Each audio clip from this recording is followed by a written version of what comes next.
Quisiera iniciar mi intervención agradeciendo al comité organizador de la segunda convención virtual Psicoamejera por la oportunidad de participar en tan importante evento. Muchas gracias, doctora Miriam de la Osa.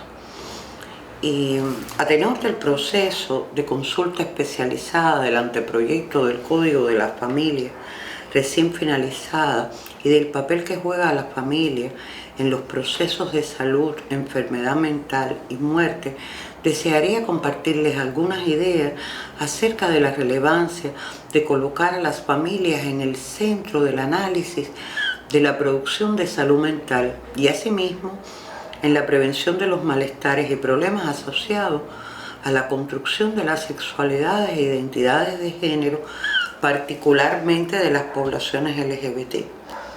La familia, tal y como apuntan Willis y Bedoya, se ha concebido como un espacio relacional con características propias y como un subsistema social en permanente relación coevolutiva con otros sistemas sociales. Está conformada por personas que pueden o no convivir en el mismo espacio, conectadas fundamentalmente por lazos afectivos de cuidado y protección y mediados por el lenguaje, además de lazos consanguíneos o legales, caracterizada por diversas formas, relatos, creencias, sistemas relacionales que hacen que resulte imposible no notar la pluralidad de formas de agrupación familiar, por lo tanto, las familias. Las familias tradicionalmente se le han concedido funciones que llevan a pensar en el sostén que este grupo tiene sobre las personas. Se le han colocado funciones como formadora, que constituye todo lo que tiene que ver con la transmisión de los valores, de las normas, de las costumbres, de los conocimientos orientados justamente al desarrollo de las capacidades y del ejercicio de los deberes y de los derechos de sus integrantes. Se le ha asignado la función de socializadora porque justamente es en este espacio familiar donde acontece la primera socialización y donde las personas van a aprender los aspectos que tienen que ver con las normas de la sociedad donde se desempeñan. También se le ha adjudicado la función de cuidado y de protección porque justamente se considera como un espacio fundamental para brindar todos los cuidados y la protección que necesitan sus integrantes, fundamentalmente cuando están en la etapa como niñas, niños, adolescentes, y que van a tener un recorrido, van a tener un impacto importante en toda la trayectoria de su vida y en el desarrollo integral y en una vida plena. También se le ha considerado como un pilar fundamental para la seguridad y la protección económica. Y justamente es porque en el espacio familiar es donde se debe garantizar la satisfacción de las necesidades básicas de todos los integrantes en un marco de corresponsabilidad, en un marco de igualdad.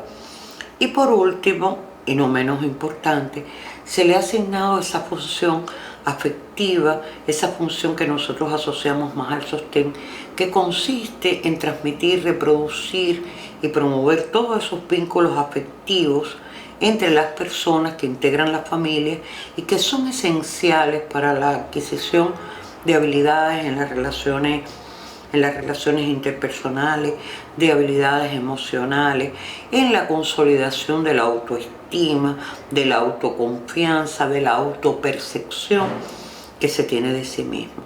Eso es, de manera resumida, lo que consideramos como aquellas funciones que se le adjudican a la familia y que constituyen todo ese imaginario y todo lo que nosotros creemos alrededor de ese grupo. Sin embargo, las familias no siempre están en capacidad de brindar y de cumplir con estas funciones. Y para este segundo momento me gustaría compartirles algunos de los resultados de investigación que hemos obtenido a lo largo de estos años aquí en el Centro Nacional de Educación Sexual y que apuntan a la familia como un espacio de vulneración de derechos, como un espacio que fomenta el desvalimiento de sus miembros. Y es que la sociedad distingue dos sexos y por ende cada familia va a socializar a sus miembros según la asignación de sexo en el nacimiento y la concepción aprendida de lo que culturalmente se tipifica como femenino o masculino. En los testimonios, por citar algunos de las cuestiones que quería compartir, en los testimonios de las personas trans, durante todo este tiempo, se ha podido apreciar que uno de los progenitores o ambos fueron responsables de las violencias asociadas a la construcción de sus identidades. Para muchas de las personas trans, la familia no fue un espacio de protección ni de seguridad. Voy a compartirle algunos de los fragmentos de estos testimonios. Por ejemplo, una de estas personas trans que han tenido la amabilidad de compartir con nosotros sus experiencias, nos planteaba que dejó de aparecer en las fotos de la familia. Fue la frase que utilizó para definir el distanciamiento de sus padres y de sus familiares durante la construcción de su identidad transgénero. Nos comenta que empezó a crecer, a cambiar, se tornó un tanto diferente y entonces ya para la familia no era el hijo modelo.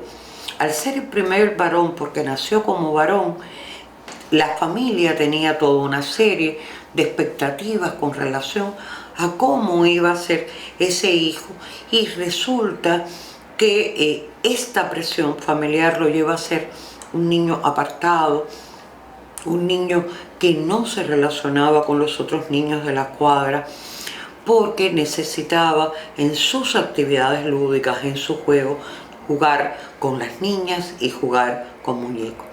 Pero ese borramiento de la vida familiar también se acompaña con la ausencia de un ejercicio de la parentalidad efectivo.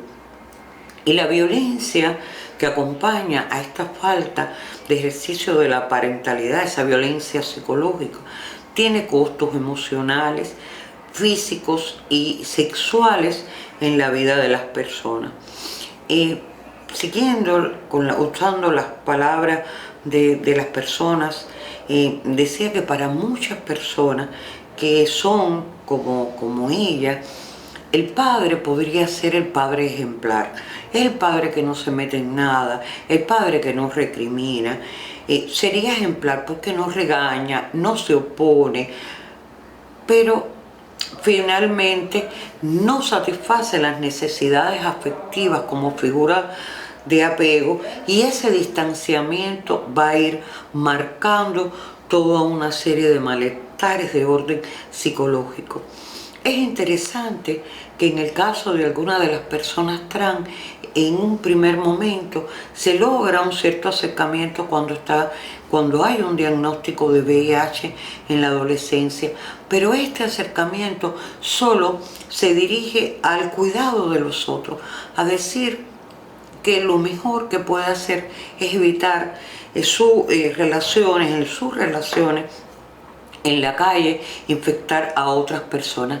Sin embargo, las personas que han tenido que pasar por esta experiencia han necesitado profundamente de ese sostén, de ese acompañamiento en ese momento que resulta conocer su identidad serológica.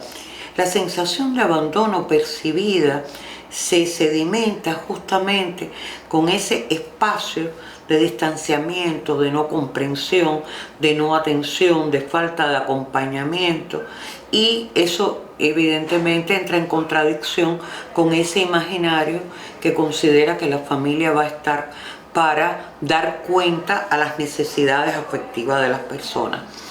Uno de los testimonios que me gusta compartir es este que dice: mi papá me rechazó, me humilló, me maltrató, no tenía comprensión ni apoyo con él. Él se ensañó. Mi papá comenzó a beber con regularidad y eso empeoró definitivamente la dinámica familiar.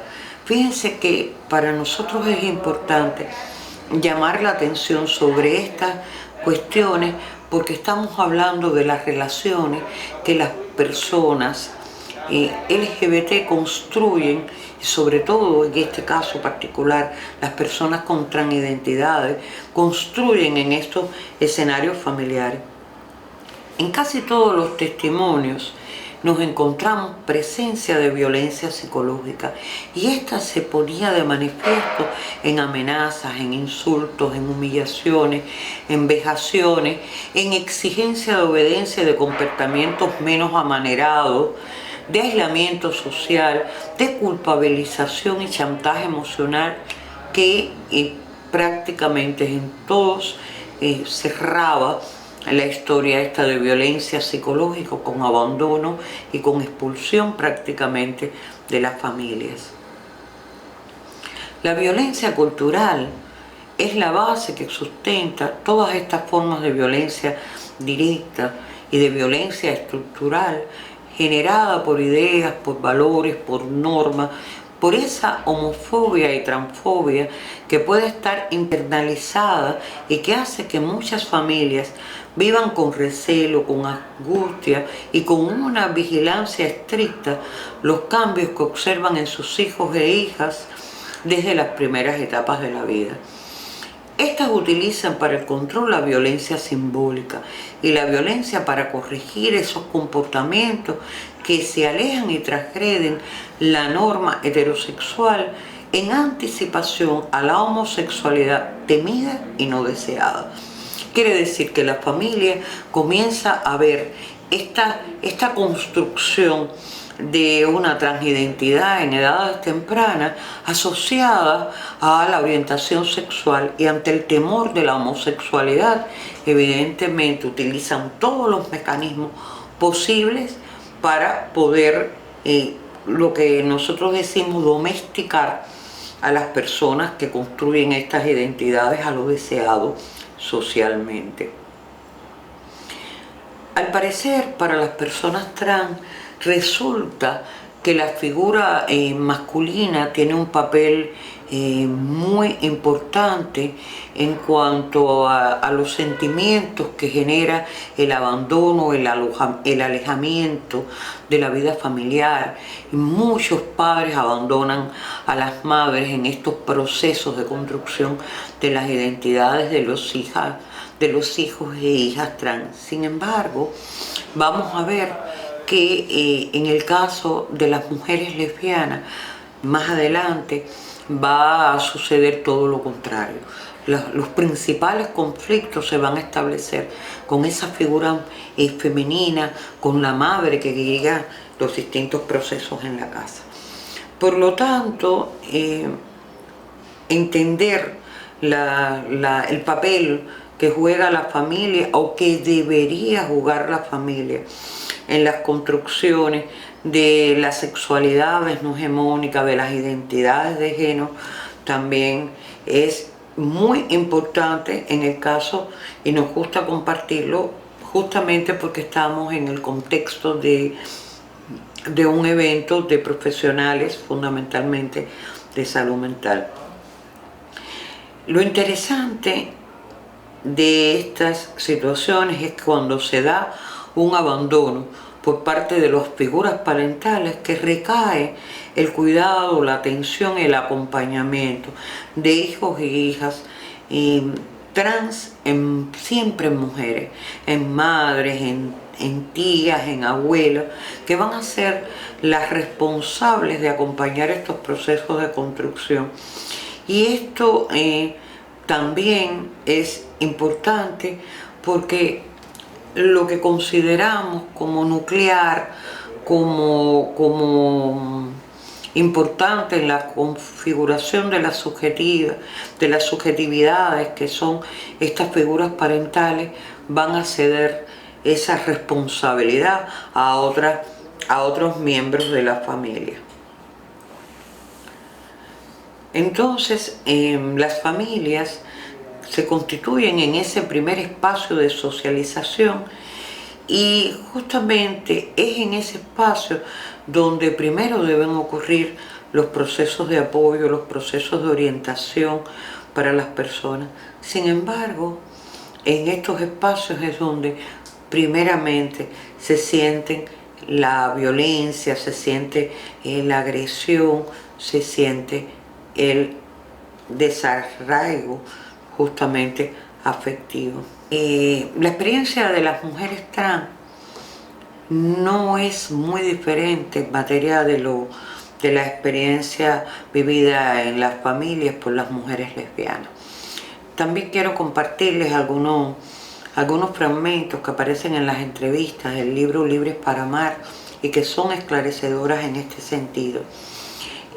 Muchas de las mujeres expresan que en el momento en que están en su adolescencia, que comienzan a tener estos intereses afectivos, estos intereses sexuales por otras muchachas. Esto ha tenido una situación compleja cuando esto ocurre en el escenario escolar. Cuando han salido del escenario escolar porque han sido expulsadas, porque se ha considerado que la experiencia esta de encuentro con otra muchacha rebasa los límites permitidos para la institución escolar y han llegado a la casa, han buscado una figura para poder compartirles lo que ha pasado. Y en este caso, noten lo que nos decía esta mujer. Fui a casa de mi hermana mayor, le conté y le pedí ayuda, pero me la negó. Me dijo que eso era una vergüenza. Se lo contó a mi mamá, que ni me miró. Lo peor es que en mi casa no se hablaba de eso, pero estaba apartado. Si entraba al cuarto, por ejemplo, de mis hermanas se tapaban. Yo me sentía mal, con deseos de irme, de alejarme de todo el mundo. A la hora de la comida, todos se sentaban a la mesa porque mi mamá acostumbraba a servirnos, pero siempre faltaba mi plato.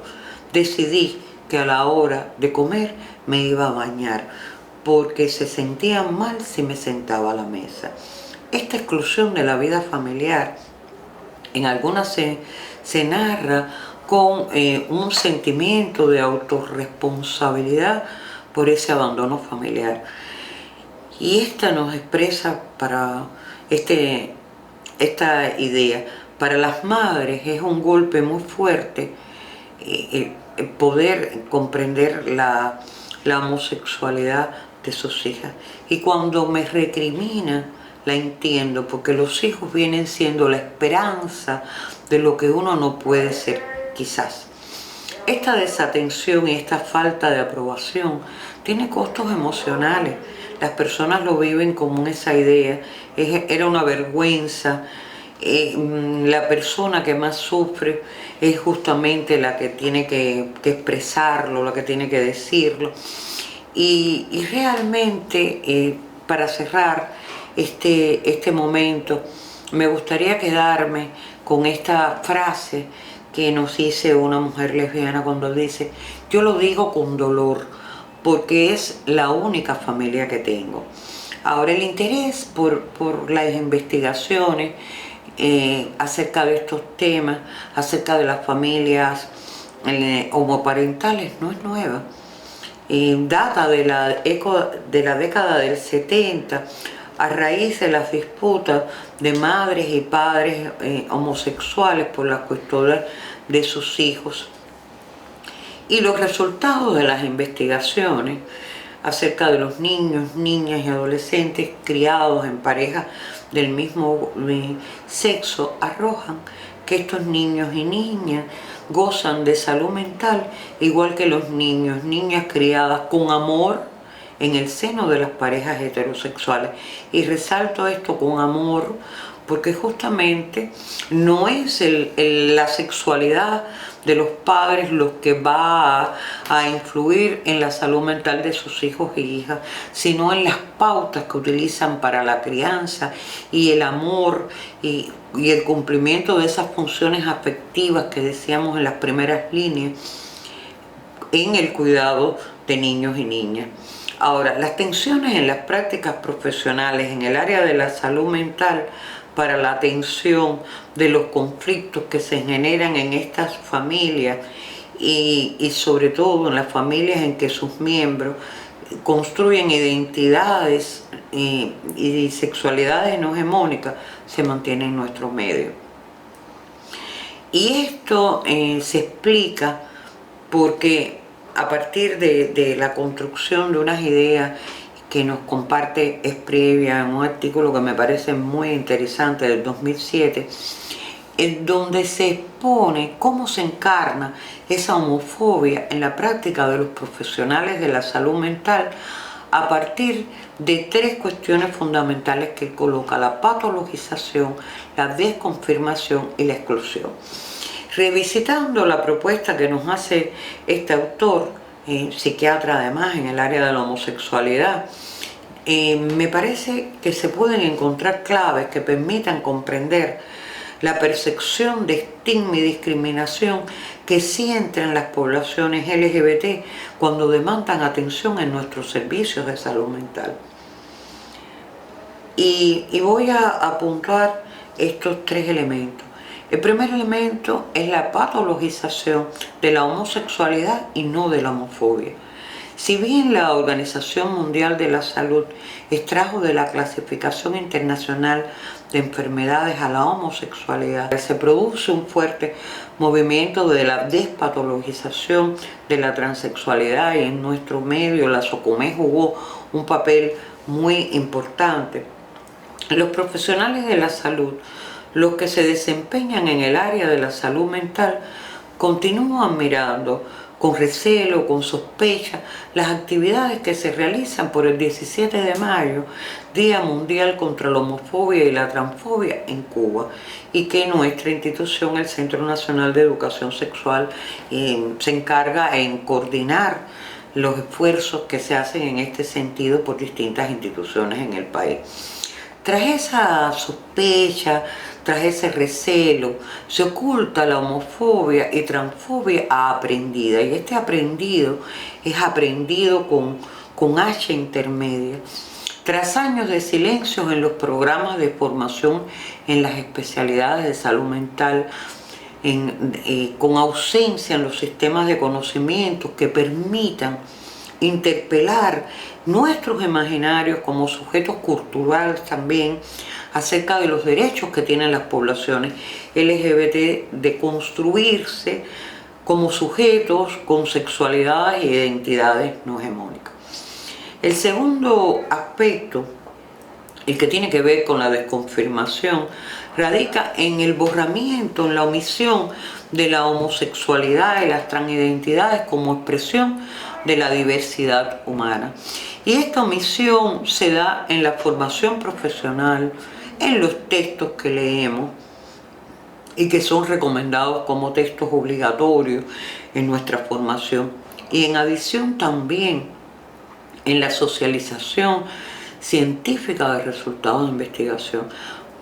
Baste con revisar cualquiera de los programas científicos de nuestros congresos para dar cuenta a la ausencia, a la poca visibilidad de la discusión de los debates teóricos acerca de estos temas en nuestro medio.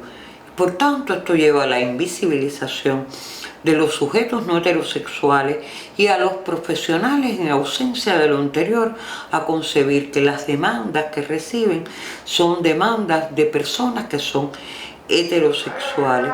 Por lo tanto, evidentemente esto afecta la atención que reciben las personas LGBT en nuestros servicios de salud. Un solo ejemplo es el de las mujeres lesbianas en los servicios dirigidos a la salud sexual.